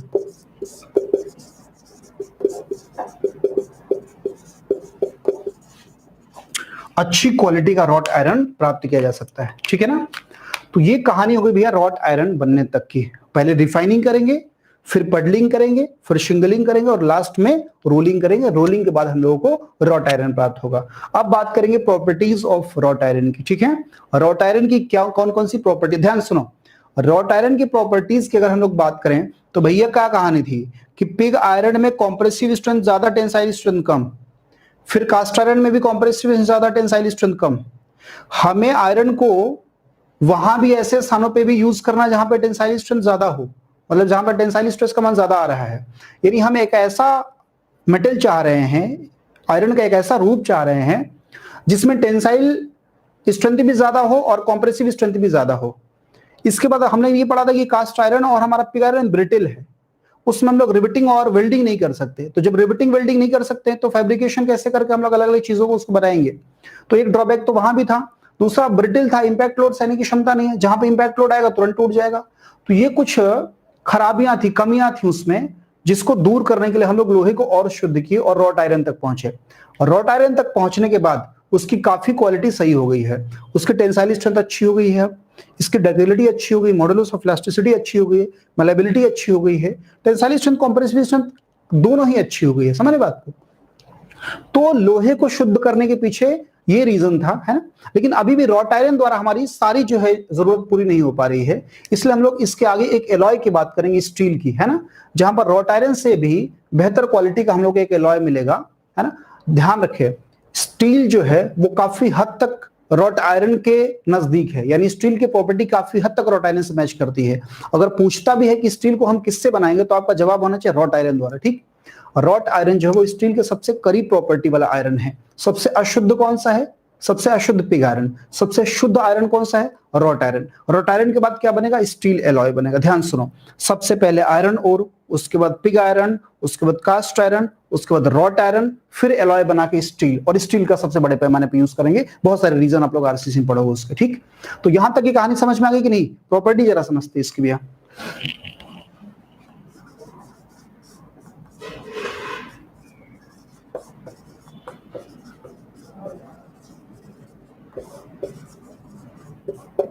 Properties of wrought iron. और रॉट आयरन लिखेंगे पहले कि यह लोहे का सबसे शुद्ध फॉर्म है, लिख चुके हैं पहले ही, है ना। लिखेंगे इसकी इलास्टिसिटी अच्छी होती है, इलास्टिसिटी अच्छी होती है,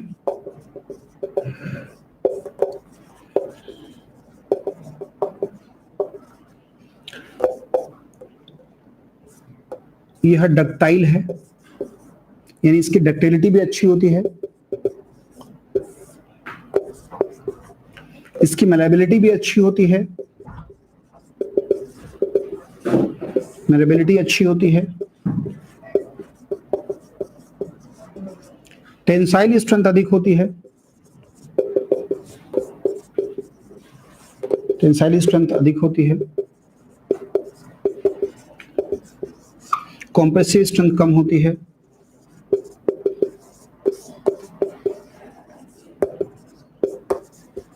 ड्रॉबैक है, चाह रहे हैं कॉम्प्रेसिव स्ट्रेंथ भी ज्यादा हो, है ना। स्टील में आएंगे जिसकी कॉम्प्रेसिव टेंसाइल स्ट्रेंथ लगभग बराबर होगी, है ना। तो टेंसाइल स्ट्रेंथ तो इसकी ज्यादा है, इसकी अल्टीमेट टेंसाइल स्ट्रेंथ जो है वो लगभग 400 के आसपास हो सकती है, लेकिन कॉम्प्रेसिव स्ट्रेंथ कम है, लगभग 200 के आसपास। ठीक है ना, न्यूटन पर एमएम स्क्वायर बात हो रही। तो ये कहानी होगी किसकी? ये हो गई रॉट आयरन की सारी प्रॉपर्टी। ठीक भैया, एक एक करके और बात कर सकते हैं हम लोग। इसकी देखो ब्रिटलनेस कम हो गई है क्योंकि डक्टिलिटी अच्छी हो गई है, अपेक्षाकृत सॉफ्ट होगा क्योंकि कार्बन की मात्रा ज्यादा होगी तो वो हार्ड होगा, है ना, और अगर कार्बन की मात्रा कम होगी तो अपेक्षाकृत सॉफ्ट होगा। लेकिन इसकी मेल्टिंग पॉइंट ज्यादा होती है, इसकी जो फ्यूजन पॉइंट है वो 1500 डिग्री सेंटीग्रेड होता है। इसकी मेल्टिंग पॉइंट, इसकी मेल्टिंग पॉइंट, इसकी मेल्टिंग पॉइंट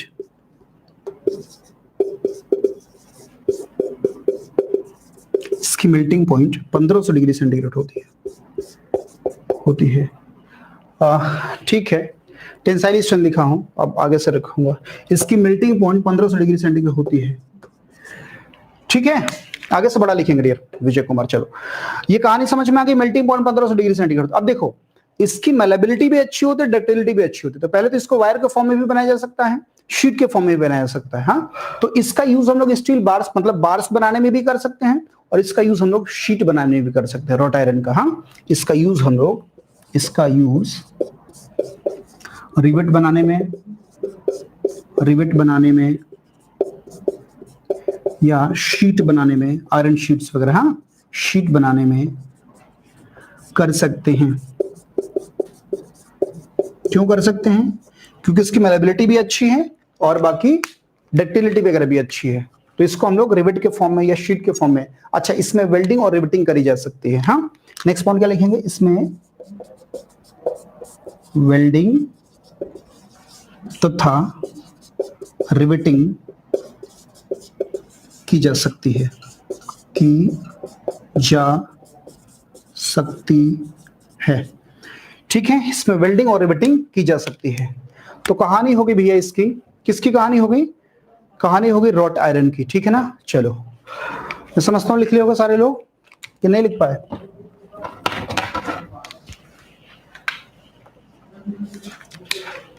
चलिए, रॉट आयरन समझ गए कि नहीं? ठीक भैया, थोड़ा बहुत डिफेक्ट्स के बारे में भी पढ़ लेते हैं। चलिए, डिफेक्ट्स ऑफ रॉट आयरन की बात करते हैं जरा।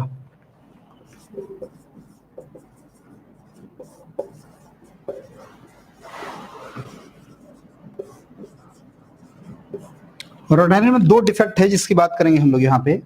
एक है कोल्ड शॉर्टनेस।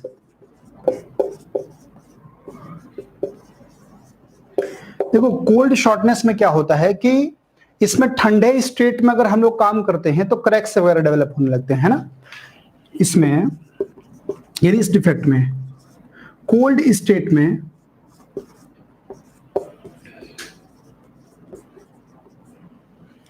काम करने में कौन सा काम करोगे? पीटना हो गया, मोड़ना हो गया, है ना, यही सब तो करोगे आप। तो ये सब अगर हम करेंगे इसमें कोल्ड स्टेट में वर्क करने पर क्या क्रैक्स की संभावना होती है, ठीक है। यह डिफेक्ट किसकी वजह से होता है? यह डिफेक्ट फास्फोरस की मात्रा अधिक होने के कारण होती है, ठीक है। इसमें कोल्ड स्टेट में वर्क करने पर क्रैक्स वगैरह डेवलप होंगे, यानी कोल्ड स्टेट में काम करना कठिन होता है। तो ऐसे रॉट आयरन पर हम गर्म करके काम करेंगे, ठीक है ना। इसमें वेल्डिंग वगैरह कर सकते हैं। दूसरा आया रेड शॉर्टनेस। पहला डिफेक्ट है, दूसरा रेड शॉर्टनेस। रेड शॉर्टनेस में क्या होता है? इसमें गर्म अवस्था में काम करने में क्रैक्स वगैरह उत्पन्न होने की संभावना रहती है। इसमें गर्म अवस्था में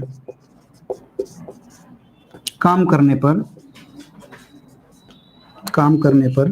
वर्क करने पर क्रैक्स उत्पन्न होने की संभावना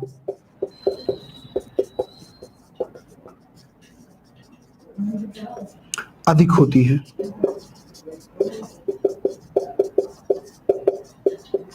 क्रैक्स उत्पन्न होने की संभावना अधिक होती है। तो पहला कोल्ड शॉर्टनेस हो गया, दूसरा रेड शॉर्टनेस। ये फास्फोरस की मात्रा ज्यादा होने की वजह से उत्पन्न हो रहा था, ये सल्फर की मात्रा अधिक होने से। यह डिफेक्ट सल्फर की मात्रा अधिक होने के कारण उत्पन्न होता है, होने के कारण उत्पन्न होता है, ठीक है। यह डिफेक्ट सल्फर की मात्रा अधिक होने के कारण उत्पन्न होता है। तो पहला डिफेक्ट हो गया कोल्ड शॉर्टनेस, दूसरा डिफेक्ट होगा रॉड शॉर्टनेस, है ना, रेड शॉर्टनेस में सल्फर की मात्रा ज्यादा होती है। जब गर्म करते हैं तो ऑक्सीडाइज होकर ये बाहर निकलने लगता है, जिसकी वजह से क्रैक्स वगैरह उत्पन्न होने की संभावना ज्यादा हो जाती है, ठीक है। तो इसमें रेड शॉर्टनेस में गर्म अवस्था में काम करना मुश्किल है, यानी हम इसमें वेल्डिंग वगैरह नहीं कर सकते हैं, समझ पाए, या गर्म करके रिवेटिंग वगैरह नहीं कर सकते हैं, ठीक है। तो रेड शॉर्टनेस का ड्रॉबैक है। तो ये दो डिफेक्ट है, एक कोल्ड शॉर्टनेस और एक रेड शॉर्टनेस। किसमें? रॉट आयरन में। फास्फोरस की मात्रा ज्यादा होगी तो कोल्ड शॉर्टनेस हो जाएगा, सल्फर की मात्रा ज्यादा होगी तो रेड शॉर्टनेस, ठीक। चलिए कहानी खत्म हो गई आयरन की। पिग आयरन खत्म, कास्ट आयरन खत्म, रॉट आयरन खत्म। कैसे बनाते हैं, क्या प्रॉपर्टी, कहाँ यूज करते हैं जनरली, है ना। और रॉट आयरन का यूज कहाँ करेंगे बताती हूँ, रिवेट बनाने में, चेन बनाने में, और इसके अलावा बार बनाने में, शीट बनाने में, ऐसे स्थानों पर इसका यूज कर सकते हैं, ठीक भैया। चलिए मिटा दे इसको, ठीक है। चलिए तो रॉट आयरन खत्म हो गया। अब बात करेंगे स्टील की, ठीक है, स्टील की बात करेंगे। चलिए अब हम बात करते हैं स्टील क्या है। स्टील एक एलॉय है जो मुख्य रूप से आयरन और कार्बन से मिलकर बना होता है, ठीक है। स्टील एक एलॉय है जो कि मुख्य रूप से कार्बन, मुख्य रूप से आयरन तथा मुख्य रूप से बात हो रही, इसके अलावा भी और होते हैं, फास्फोरस, सल्फर, ये सब भी होंगे, ठीक। आयरन तथा कार्बन से मिलकर बना होता है। क्या जरूरत पड़ी भैया? जो रॉट आयरन की कमियां थी उसको दूर करने के लिए हम लोग स्टील का यूज करेंगे, ठीक है ना। इसकी इलास्टिसिटी उससे और अच्छी हो जाती है, डक्टिलिटी मेलेबिलिटी भी उससे और अच्छी हो जाती है, प्लस इसकी कॉम्प्रेसिव स्ट्रेंथ और टेंसाइल स्ट्रेंथ में बहुत ज्यादा वेरिएशन नहीं होता है, जिस तरह से रोट आयरन में देखने को मिला था, है ना। तो ये सारी प्रॉपर्टी अच्छी हो जाती है, जिसके लिए हम लोग स्टील एलॉय का यूज करते हैं। स्टील की प्रॉपर्टी को सबसे ज्यादा जो है वो कार्बन प्रभावित करता है ना। इसलिए कार्बन के परसेंटेज के आधार पर स्टील का वर्गीकरण भी किया गया है, कई आधार पर जो है कि ग्रेड के अकॉर्डिंग या परसेंटेज के आधार पर उसको low carbon steel, medium carbon steel, high carbon steel, इस तरीके से उसको वर्गीकृत किया गया है ना। पहले हम लोग लिखेंगे क्या कि स्टील की प्रॉपर्टी को सबसे अधिक कार्बन प्रभावित करता है। स्टील की प्रॉपर्टी को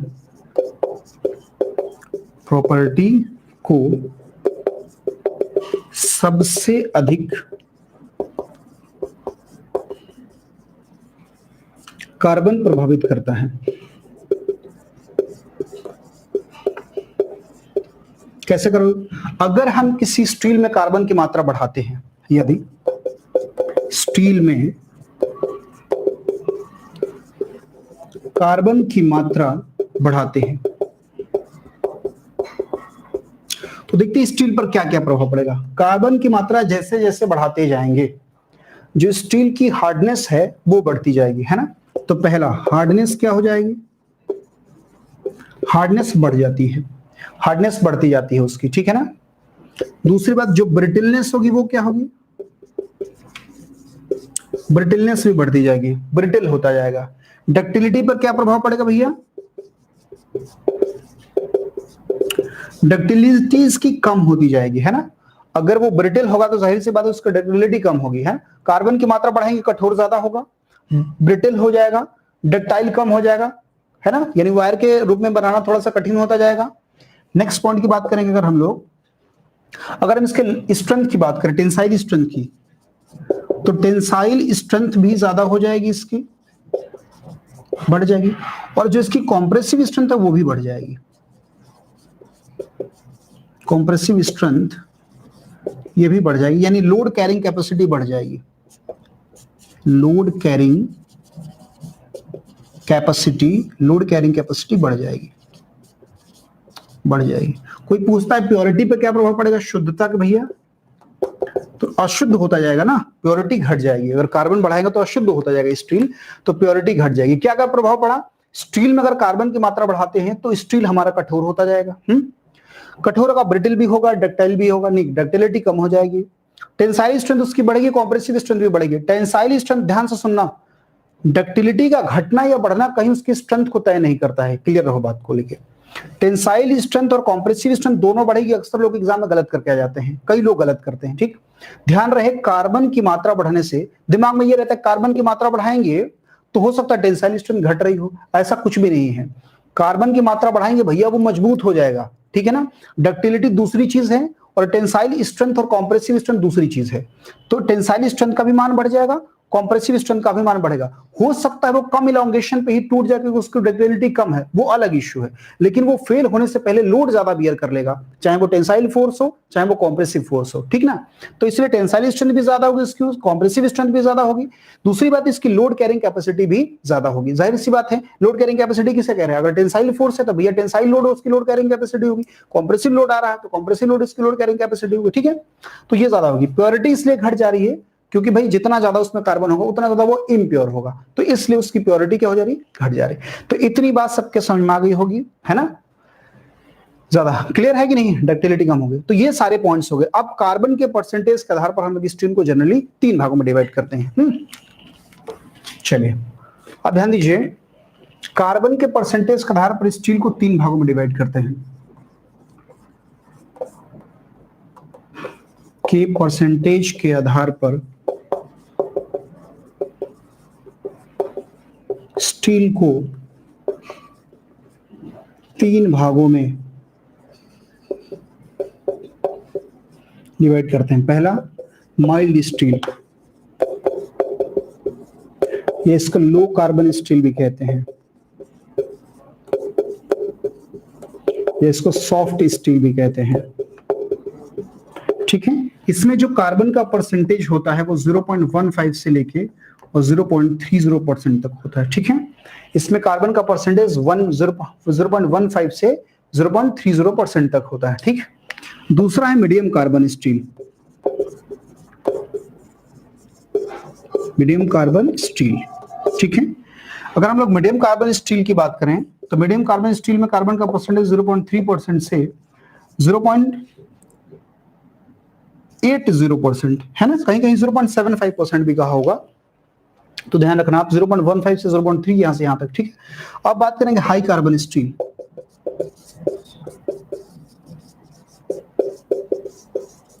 ठीक है, हाई कार्बन स्टील में कार्बन का परसेंटेज जनरली 0.80% से लेके 1.2% तक जनरली होता है, ठीक है ना। तो ये कहानी हो गई किसकी, कार्बन के आधार पर स्टील के परसेंटेज की। जैसे जैसे कार्बन का परसेंटेज बढ़ाते जा रहे हैं, स्टील की कठोरता बढ़ती जा रही है, डक्टिलिटी कम होती जा रही है, सारी कहानी जो पीछे पड़ चुके हैं, ठीक। देखो लो कार्बन स्टील वगैरह का जनरली यूज हम लोग वहां पे करते हैं जहां पर हमें डक्टिलिटी का उसके ज्यादा यूज करना हो, ठीक, बार वगैरह बनाने में इसका यूज करते हैं। Medium carbon steel, high carbon steel का जनरली हम लोग कटिंग टूल्स वगैरह बनाने में ज्यादा यूज करते हैं, क्योंकि वो थोड़ा सा ज्यादा शार्प होता है, ज्यादा कठोर होता है ना। हालांकि इसका यूज हम लोग बार बनाने में भी कर सकते हैं, ठीक। तो बाकी चीजें हम आपको नोट्स के फॉर्म में लिख के दे देंगे, ठीक। स्टील में मेथड ऑफ मैन्युफैक्चरिंग की बात अगर करें तो वो भी हम आपको लिख के दे देंगे, उसकी एक नोट्स दे देंगे हम आपको, ठीक है, कि कितने मेथड है स्टील के बनाने के, बेसिक में प्रोसेस दुनिया भर कहानी है, हाँ, एलडी प्रोसेस वगैरह, electric process, open heart process, तो ये सब मैं आपको लिख के दूंगा। कहानी स्टील की लगभग खत्म हो गई। अगर डिफेक्ट्स वगैरह स्टील का हुआ तो वो भी मैं बता दूंगा आपको। कहानी आज जो है खत्म होगी पूरी बिल्डिंग मटेरियल, भैया आज खत्म करना था, समझ लो, किसी भी हाल में परेशान होने की जरूरत नहीं है। जो पॉइंट्स आपको नहीं बताए हैं उसको हम लोग नोट्स लिख के अभी आपको दे दूंगा मैं, ठीक है। बाकी आप लोग अच्छे से पढ़िए। Thank you, thank you.